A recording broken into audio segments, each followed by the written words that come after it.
On va commencer cet atelier ensemble et je vous invite à télécharger et à ouvrir le fichier ici qui va être l'image de base sur laquelle on va travailler. Donc je vous montre rapidement un peu le déploiement des différents calques. Donc un premier calque que l'on va flouter grâce à un calque dynamique. On va par la suite rajouter des formes, toutes ces formes qui sont là. On va attribuer un masque, enfin un calque dynamique qui n'est pas flouté sur ces formes et ensuite les traits. C'est très simple, première mise en main du Polyscape. Alors, je vais commencer par transformer mon arrière-plan, donc mon image que j'ouvre, en calque dynamique. Pourquoi en calque dynamique? Parce que ça va me permettre plusieurs avantages. Déjà, ça va me permettre d'éviter de détruire cette image par des manipulations qu'on pourrait faire. Par exemple, le flou, si je ne le fais pas avec un calque dynamique, on va pouvoir l'attribuer, mais on ne pourra pas le modifier au cours de notre création. Là, on va pouvoir le faire à la volée, comme on veut, le changer. Également, ça va vous permettre que quand vous récupérez ce fichier, que vous l'ayez fini ou que vous récupérez le fichier que je vais vous fournir, qui est le point PSD, qui est celui-ci, tout simplement, vous pourrez mettre votre format et votre photo à vous. Et ça va prendre à jour le flou, la forme, etc.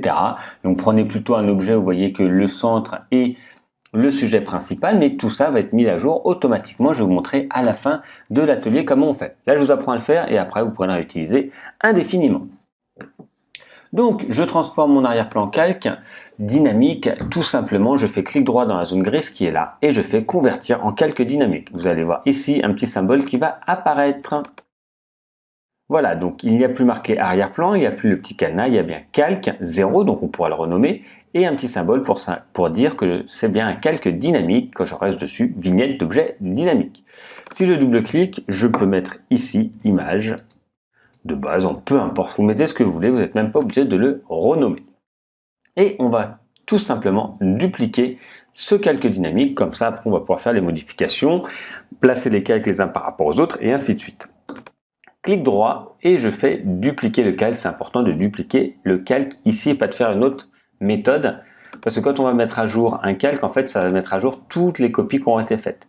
Je peux laisser ce nom là ou vous pouvez changer si vous voulez. Moi je vais laisser ici par exemple, il n'y a pas besoin de passer plus de temps.